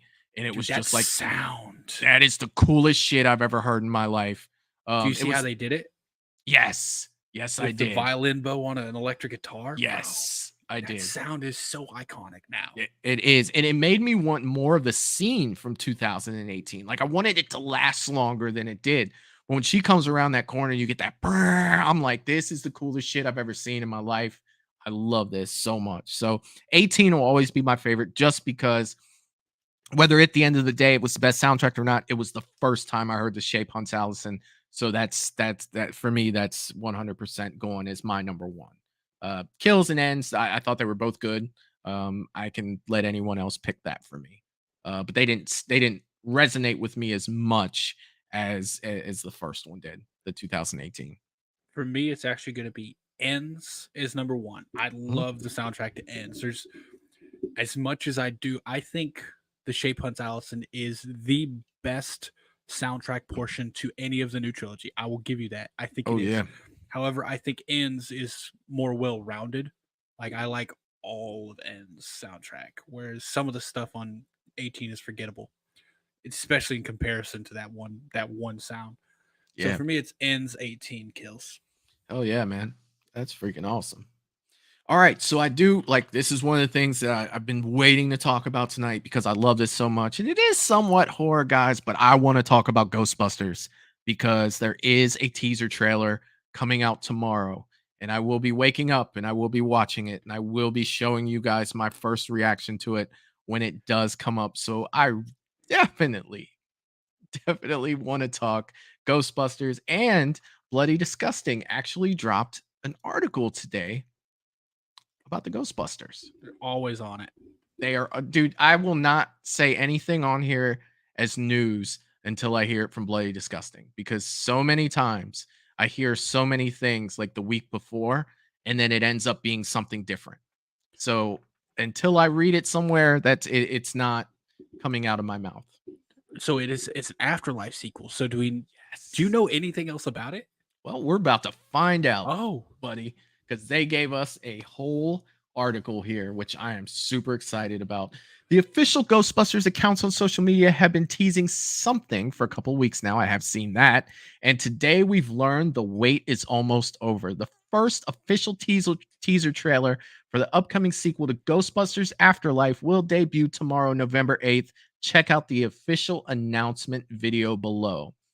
This teaser once again suggests a sequel is set in New York City during the winter, but we're still waiting for confirmation on the Ghostbusters Frozen Empire title. Wow. I love that title. If that, I hope that is what it is. I don't know. Frozen Empire just sounds so it just sounds kind of badass. It does. Could this be a Ghostbusters Christmas movie? Stay tuned.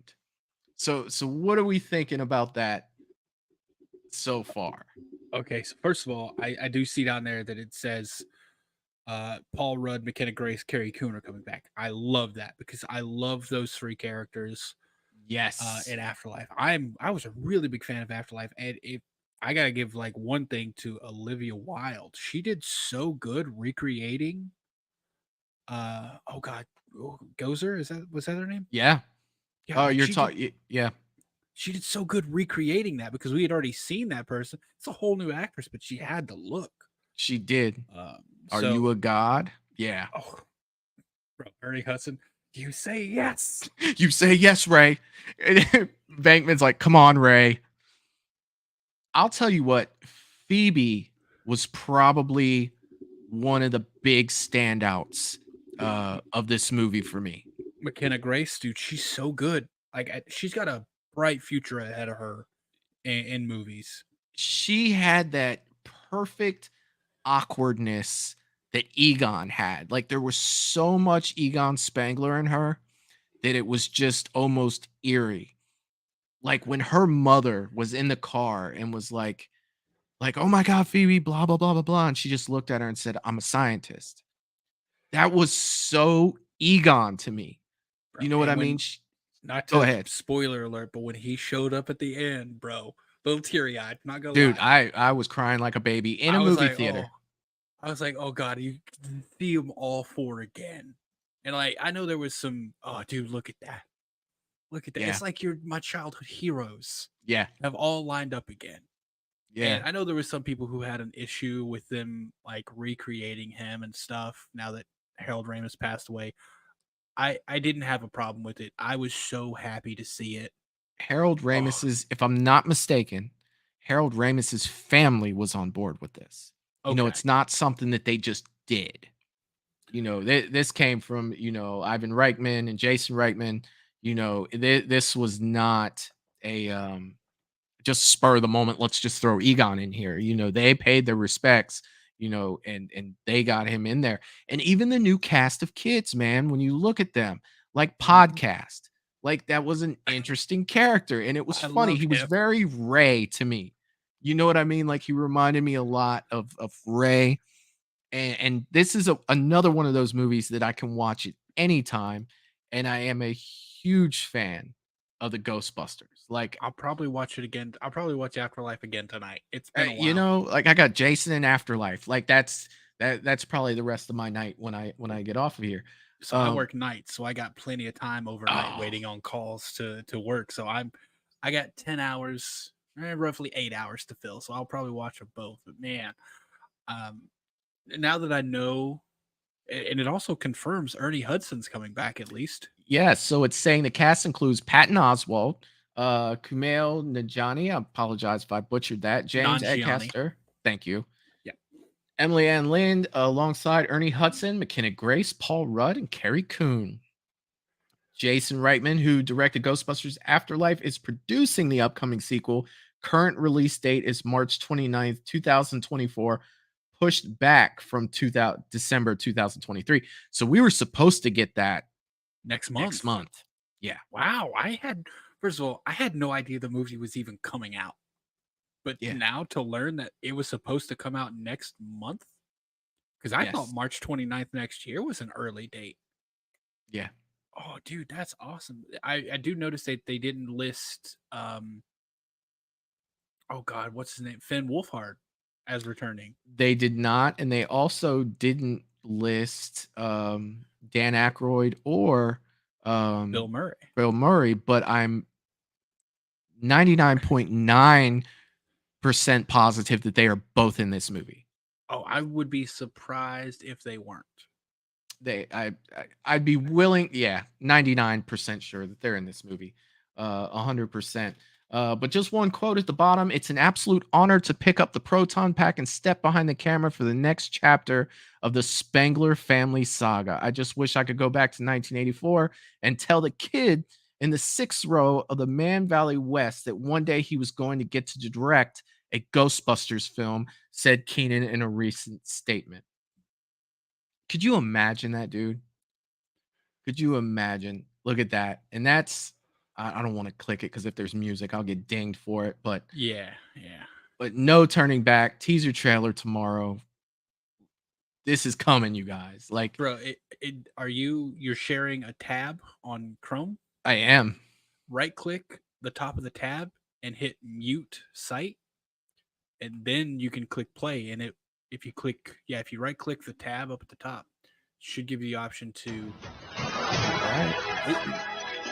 I can hear it. Oh, you can? Yeah. Oh, I can't. But oh well, it's over anyway. Yeah. Well, there was no music. It was just like a score.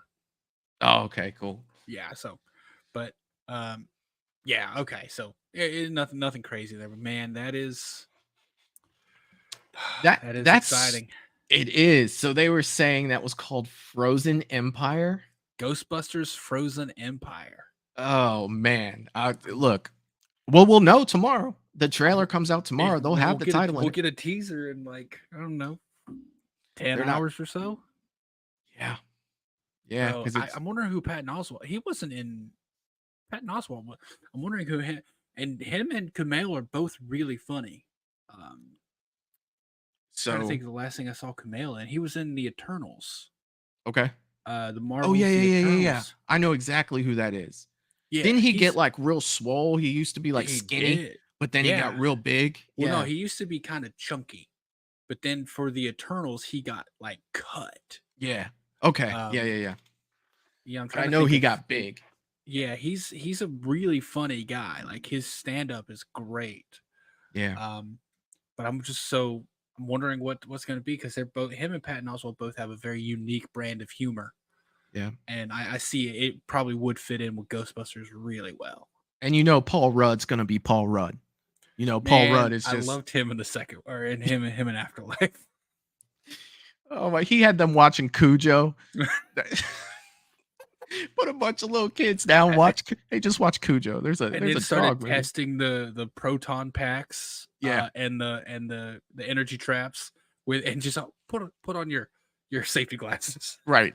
Oh, that was so good. So we do know the ended when the Afterlife ended up being, Ernie Hudson Winston took the Ecto-1 back to New York.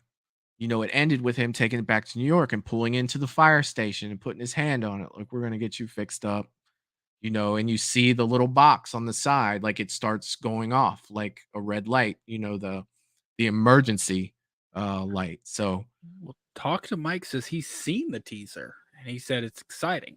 Oh, I can't wait, dude. I cannot wait. I'm going to love it. I know I'm going to love it. I'm gonna go into I love the Ghostbusters, man. It's so good. They made my intro, and the originals, and the originals coming back made the intro. And Phoebe, when she shoots Gozer in the back of the head there, she's in it too. I absolutely love it, man. If you have not seen Afterlife, we kind of spoiled a little bit of something there. A little bit, but it's definitely worth a watch. It's good. I think it's very underrated. I do. It kind of seemed like after it came out and it initially came out and everything, it kind of just dropped off and people really stopped talking about it. So it's like, I don't know, man. It's it's kind of a big deal when Ghostbusters comes out here. I remember when Afterlife was coming out, you couldn't turn on a radio station here without hearing the Ghostbusters song, especially the night that it came out. Like, it was every radio station, and it was just like, oh yeah, I'm definitely going to this one for sure, 100%. For me, I feel like I had the opposite experience. It was kind of just came and went without big fanfare, but I loved it. Really? Mm-hmm. Wonder what let's see. Ghostbusters Afterlife. I imagine it did well enough in the box office for them to make a sequel. Oh yeah, it had to. Well, I mean, it didn't do as much as I thought it would have. It's saying that after it grossed 129.4 million in the United States and Canada and 75 million in other territories, it grossing 204.4 million worldwide and becoming the 10th highest grossing American film of 2021. That doesn't make sense. Oh, we have 2021. So, I mean, how much did it make overall? 204.4. You would think it had it a would $75 million budget. Well, so I mean, it made what, roughly 3 times its budget. That's not bad. It did. So I mean, you take that. That's going to be about 125. Yeah, you're splitting that with theaters. We'll just say an even 50, even though it's not quite that. So yeah, they still made $65 million off of it. Roughly. So yeah, definitely. It's got a 4.5 out of 5 on Google ratings. Yeah, and I mean on Rotten Tomatoes gave it a 64. What? You're smoking. IMDb has a 7.1. It does. And they're really harsh. I've noticed IMDb is pretty harsh on ratings. Yeah. I don't know. I loved it. So I did too. I thought it gave me the feeling of the original. Like, I was excited again. Like, I don't want to bash on movies tonight, but 2016, it didn't have the feel, right? Yeah, I didn't have it, at least. Right. I agree 100%. Like, that was what it was missing for me. Like, and I talked a little bit about it before, but having, Bill Murray in the movie and not being Peter Venkman was just kind of mind blowing for me. Like, makes no sense. Yeah, you guys had a chance here. Fine, because at that time, Bill Murray was like, no more Ghostbusters for me ever. And then he, finally comes back to do one, and he's not the character that we love so much. And when they had Ernie Hudson, he was a different character too. Yes, he was. And it's like, right. It doesn't make any sense. Like, it, It's like I say, have Luke Skywalker in a Star Wars movie, have Mark Hamill and him not be Luke Skywalker. I'd be like, what are you doing right now? Like, why? Why? it just, oh man, yeah, there were some good parts of that movie. In my opinion, I absolutely loved Chris Hemsworth in that movie. He Yeah. was so funny. Yeah, he was not the most intelligent of characters, but no, he definitely wasn't. made me laugh 100%. I like some of the effects in it and stuff. Just overall, it didn't have the feel. It tried to, and I saw I watched an in-depth analysis of a comparison and why that one failed. And the biggest thing for me was that I remember or took from it was like just the introduction to the proton packs. Yeah. The scene in the original where they talk about the proton pack and the scene in the remake where they talk about the proton pack. In the original, it's so iconic. It uses the dialogue sparingly. It's basically like, yeah, it's this thing and it works in this way. And if you watch the remake, it's like they try to get into so technical details to make it sound smart, and it's like you don't need all that. Right. And I mean, I'll never forget that scene in the original. They're in the elevator and they turn it on, and Egon kind of steps to the side. Steps Like, away. like that's gonna do anything, but it was just so good. Like it was so creative and so much fun. And yeah, and then in the new one, she uses it and it ends up like lifting her off the ground and slamming it. It was slapstick. Yeah. It was just like it was unnecessary. Yeah. Ooh, Byron, that's a good question, man. Yeah, I was just about to throw this one up here. Will Scream 7 get pushed back to 2025? I think so. It'd be safe to say, at this point. Their original wrap date that they were shooting for was April 19th of next year, wrapping filming. But that was announced like early on in the strikes. We haven't even, the actor strike is still going on. We haven't got any cast for the new movie because they can't audition, negotiate, or sign contracts for new roles. So you don't have any guarantees of any of them coming back. No contract signed for anything. You would still have to audition roles for the new film or the new characters, plus all the old characters. When the strike ends, they've got other projects that they've got to finish. So personally, I don't think it comes out until early 2025. If we're lucky, like a Christmas release 2024, which would be fitting because that's when the original one came out. It was around the Christmas time. So if I'm not mistaken, isn't it supposed to be like a Christmas themed movie, or that's like the rumor for what the next Scream movie is supposed to be? First of all, I don't know what the hell about what it is right now with all these winter announcing movies, but there is some rumor of it. But the rumor of that got started because you know about Production Weekly, right? Yeah. Yeah. Production Weekly listed it as wrapping filming in April. And that if you calculate up the timeline, that gives you like a November, December release date. Right. And from that, people ran with, oh, well, it's coming out at Christmas time. Maybe it's a holiday themed movie or a Christmas themed movie. There's nothing that I've seen actually saying that. It's all speculation based on what the projected release date would have been. Yeah. Well, damn. Man, I'll tell you what, though. If you like horror movies, blood looks really good in the snow. Let me tell you. It does. It looks freaking awesome. But you know what? What is not very tactical in the snow? What's that? A solid black costume. Like you could see Ghostface coming from miles away. Tactically, you are correct. Like, yes, 100%.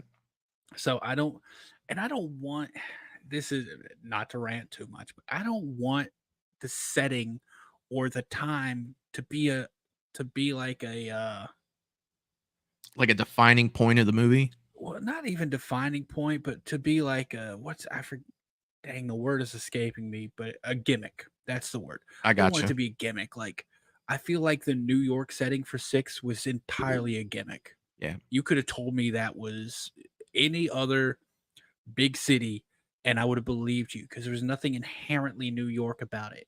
Right. It was just big city. But I don't want if you have to rely on the fact that you're your movie is set in the snow for it to be good, you did not make a good enough movie, in my opinion. Oh yeah. Let's see what everybody's got to say.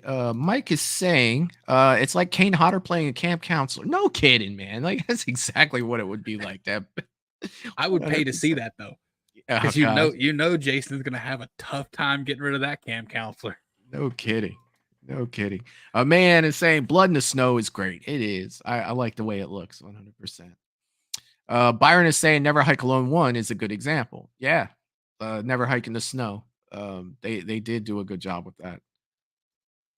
Talk to the Mic is saying Scream 7 will be filmed in Montreal again, my hometown, and no audition roles have been sent like I had in Scream 6. So yeah, I mean it goes along with what Eric was saying. Like it's everything is so far behind right now.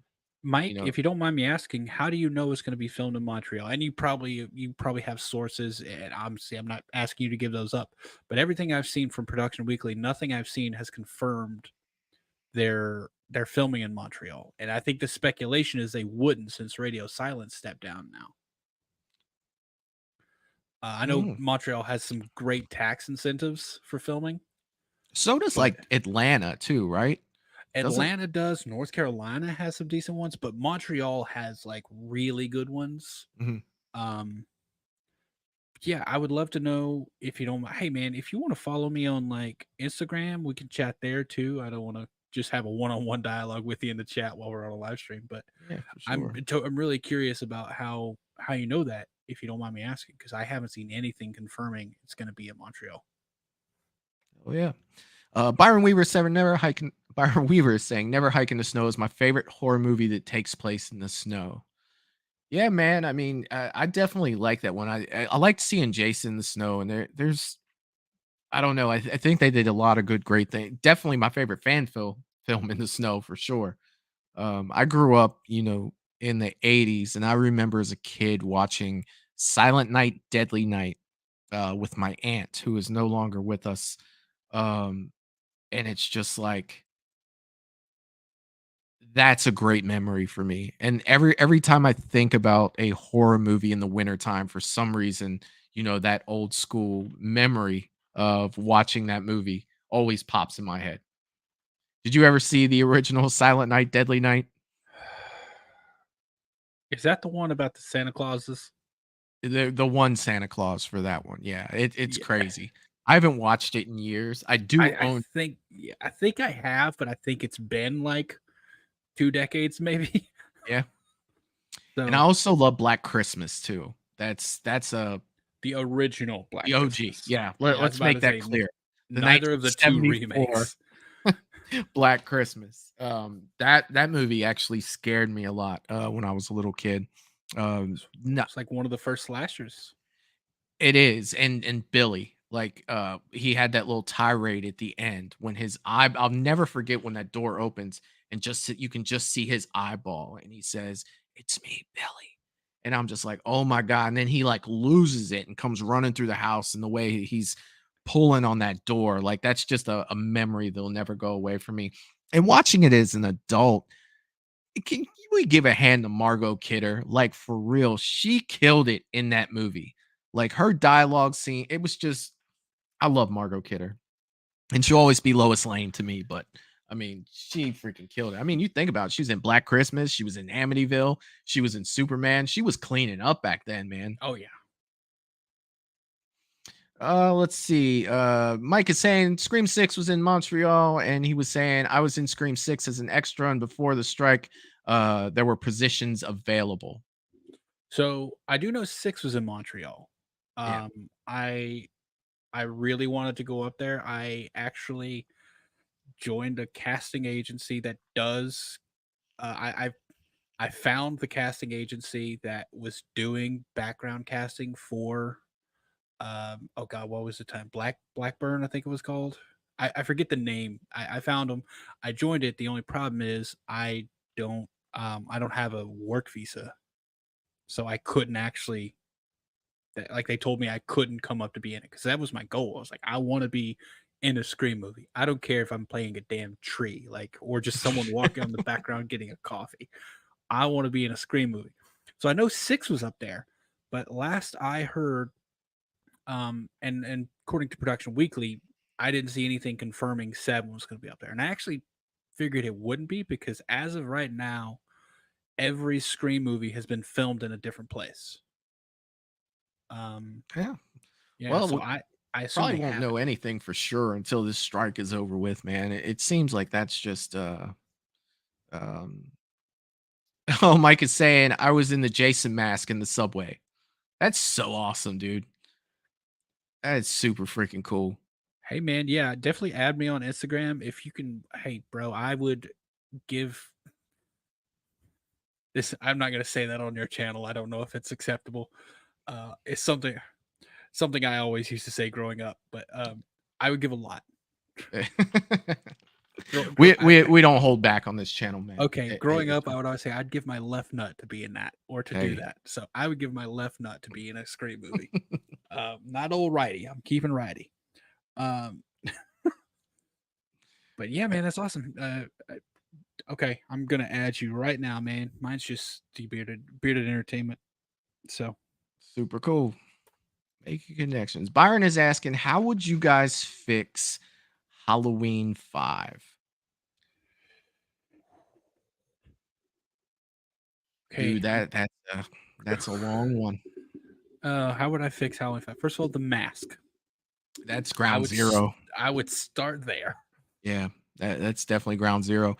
I definitely, and real quick, not spending, terribly too much time, because we did go for 2 hours tonight, and it's been awesome, and it's went super fast. But Yeah, I didn't even realize it's been that long. yeah, dude, I mean, it's been super awesome. I definitely would have given dialogue to Danielle Harris. I would not have killed Rachel off. To me, their dynamic together is one of the things that made Halloween 4 good. Just 3 things for me right away would definitely be the mask. Give Daniel Harris some believable dialogue. I'm okay with the way Loomis was in that movie because he's slowly starting to slip into I've been doing this for this many years, nobody's ever listening to me. And I could see how that could wear on him, being gone through what he had gone through. I feel like, if Loomis is going crazy, I could see why. So that wasn't that unbelievable for me.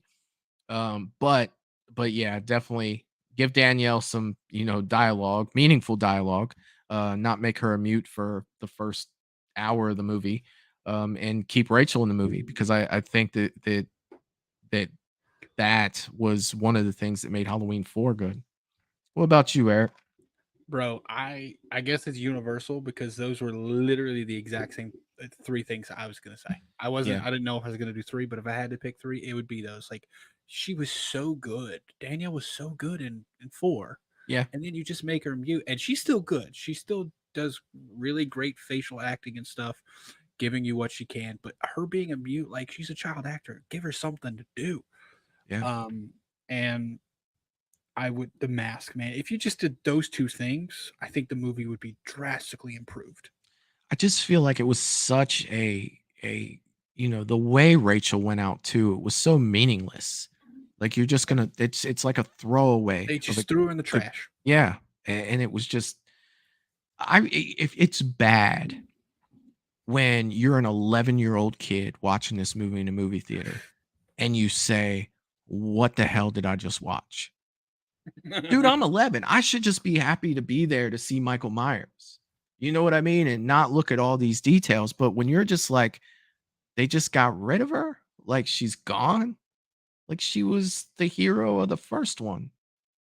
And that it's Halloween 5 will always be I'm disappointed. You know what I mean? Like that's the most disappointing Halloween to me. I'm not saying it's the worst, but I'm saying it's the most disappointing for me. That one was just coming like, off what the are we doing? heels of 4. Yeah. 4 was good. 4 was Yeah. really good. So you go from 4 to this, and you're like, what did we do here? Let's get another one out. Throw it out there. Throw it out there. Let's make that money. And that's what happened for Scream 6. Yeah. That's exact. They did not go over the script as much as they need to, and it ended up with some huge plot holes. Yeah. And I'm kind of thankful for the strikes because that won't be the case with Scream 7 because they've got all this time now to just be writing. Yeah. Be And the writer's revising strike the is script. over, correct? Yeah, the writer's strike ended like Yeah. a month ago, I want to Right. say. Yeah. So they got plenty of time. Sit down with Scream. Look at it and look at it again. That's the what biggest they thing. needed to do for Scream 6, man. But I wanted, when we were at Scarefest, I wanted to ask Adrienne King so much about Camp Crystal Lake, but she just kept referring to it as the show.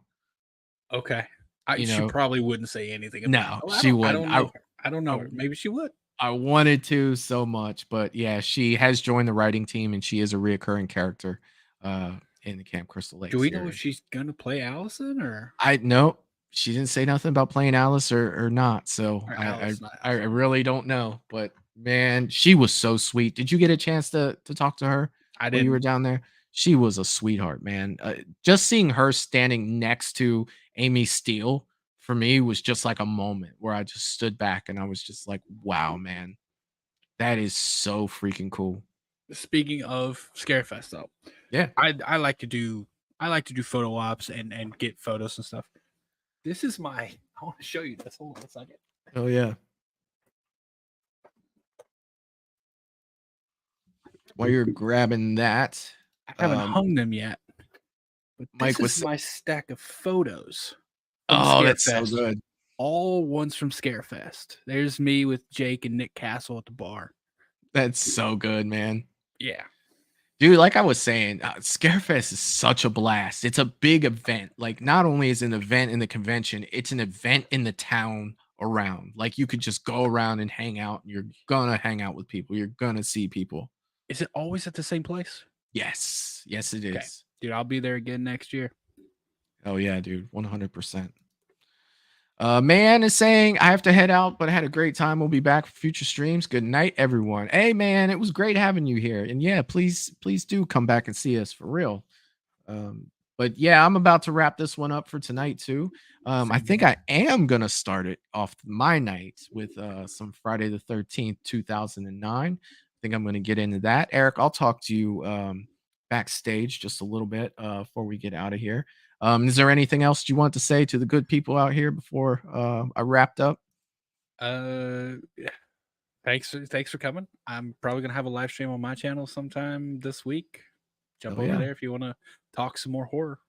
Yeah, definitely. And if you are not a follower of Eric at Bearded Entertainment, check him out on YouTube. He does a lot of good stuff over there on his channel. So make sure you go over there and support him. If you do want to support this channel, once again, you can do so by joining the Patreon.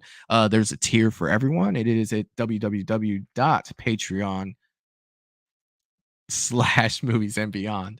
And we're doing great stuff over there. I'm doing a lot of stuff a little different than I am doing here.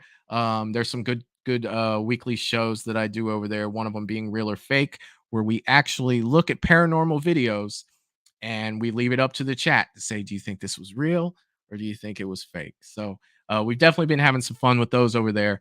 And again, I want to thank everybody for coming out tonight. Since this was so impromptu. And Eric, I want to thank you, buddy, for jumping on here with me, man. I had a blast.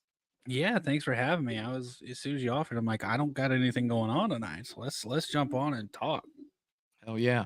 And don't forget, tomorrow that Ghostbusters trailer is coming out, and by noon you should have another video from Movies and Beyond, because I am watching that off the rip. So with that being said, Eric, thanks again, and everybody in the chat, thanks for being here, and I will see you guys next time. Peace. See you. Toodaloo, motherfucker. Hey, you